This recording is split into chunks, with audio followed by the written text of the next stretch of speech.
These days, whether you open the news or walk down the street, the most popular word you hear is undoubtedly inflation. Politicians step onto the podium and blame it on greedy supermarket chains.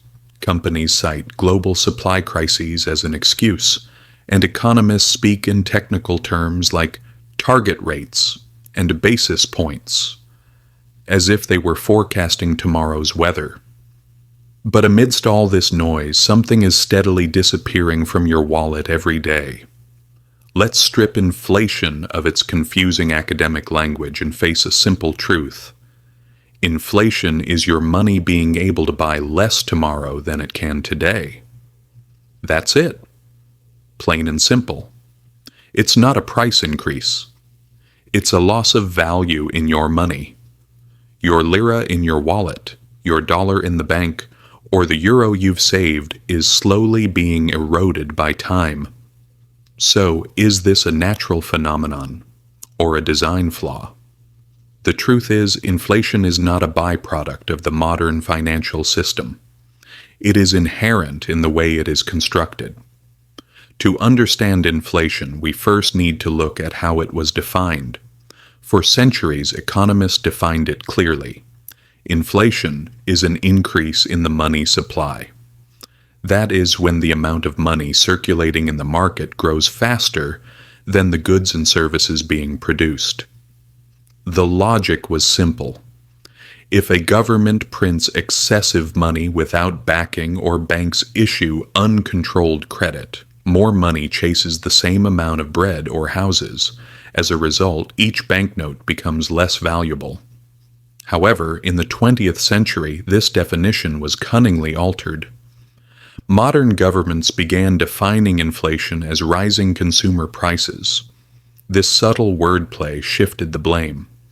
Inflation no longer seemed to be about central bank policies. Instead, it appeared as a symptom related to gas station signs or milk prices at the supermarket. Yet price increases are not inflation itself. They are only the consequence. Just as a fever is not a disease but a sign of an infection in your body, rising prices signal that the money is decaying from within. Here is where interest rates come into play. Think of them as the accelerator and brake of the financial system. When inflation rises too high and public unrest grows, central banks raise interest rates to apply the brakes. Borrowing becomes expensive, people take fewer loans, spending slows, and the amount of money circulating in the economy decreases. The aim is to cool the system. Conversely, when the economy slows down, interest rates are lowered to step on the gas. Borrowing becomes cheaper, and spending is encouraged. In theory, it's a delicate balancing act. In reality, it means the money you earn with your hard work is constantly nudged, managed, and eroded by bureaucrats you never voted for. But why is inflation never zero? Why do central banks openly target around 2% every year? Because the system does not want you to hoard cash. Inflation forces you to spend or invest your money somewhere. Moreover, inflation is the easiest way for governments to erode massive debts. While debts remain fixed, the falling value of money means that governments repay them with less valuable currency. This is a giant wheel in which savers are punished, and borrowers and early users of money are rewarded. What we've described is not a modern conspiracy theory. It is a cycle that is repeated for thousands of years.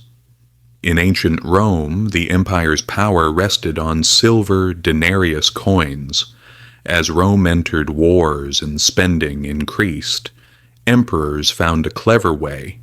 Instead of raising new taxes, they melted silver in the coins and mixed in copper. To the eye, the coins looked the same, but as the silver content decreased, their value fell. When the public realized this, prices soared. This was one of history's first hidden inflation moves. The government had financed its spending by quietly stealing from the people's money. A similar situation occurred in 16th century Spain. This time the money was not intentionally devalued. It entered the system uncontrollably. With the discovery of the Americas, tons of silver flowed into Europe. Suddenly everyone had more coins, but the amount of wheat or fabric produced did not change. The result was the price revolution. Prices rose continuously for a century. Peasants became even poorer despite holding more silver, because prices climbed faster than their coins. Both examples teach the same mathematical truth.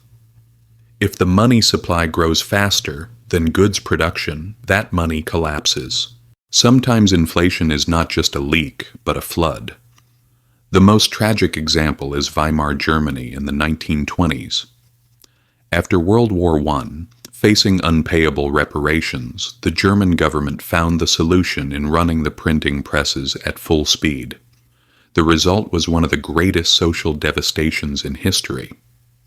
Prices rose so fast that workers were paid twice a day.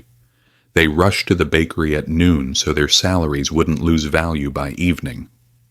People started burning paper money instead of wood for heating, because the paper had become cheaper than the fuel. This was not only an economic disaster, but also a moral and social collapse. The middle class's lifetime savings vanished overnight. This destruction shattered public trust in the system and democracy, paving the way for extremists like Hitler.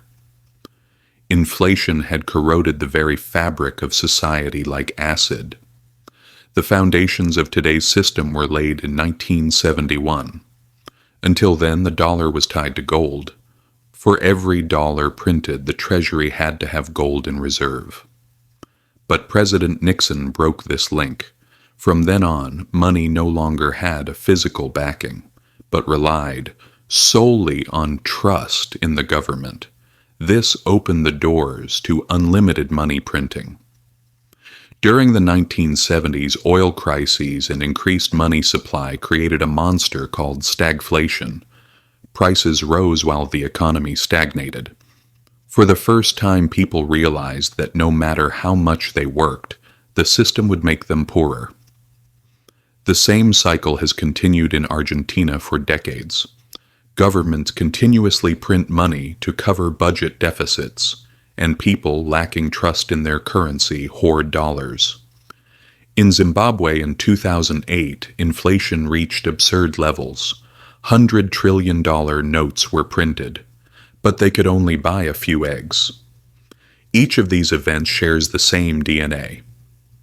Inflation is a method for those in power to finance their debt or spending using the public's savings. Inflation is never neutral. It always takes from someone and gives to someone else. When prices rise, debtors, primarily governments, benefit because the real value of what they owe decreases. Those with assets, property, land, or gold, are protected. But people with cash savings and fixed salaries are the true victims of this hidden tax.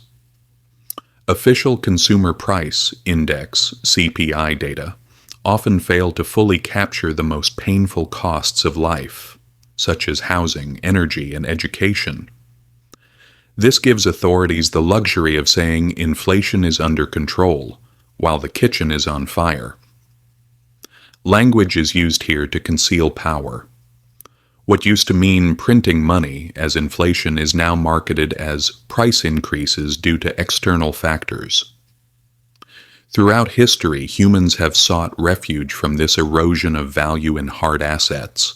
Gold has been a safe haven for thousands of years, decentralized and beyond the reach of any government's arbitrary printing. In the digital age, Bitcoin has emerged as a candidate for this role.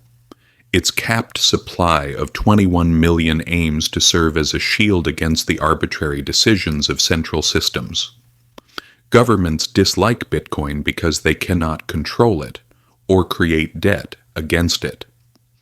Bitcoin or gold may not be perfect, but both highlight the greatest flaw of fiat money, its unlimited printability. Inflation is not just an economic graph. Inflation is the trust a society places in its institutions.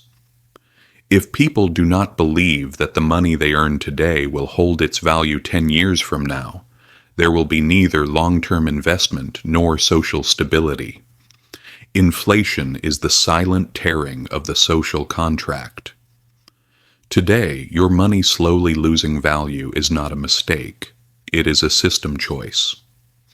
If you do not understand how this mechanism works, why interest rates change, and the consequences of money supply, you are condemned to run in the financial race and stay in the same place for life.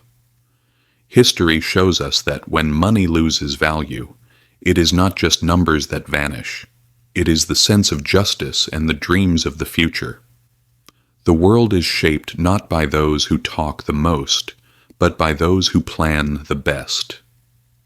Save showiness for others. Keep real power to yourself. Old money is the great wealth hidden in silence.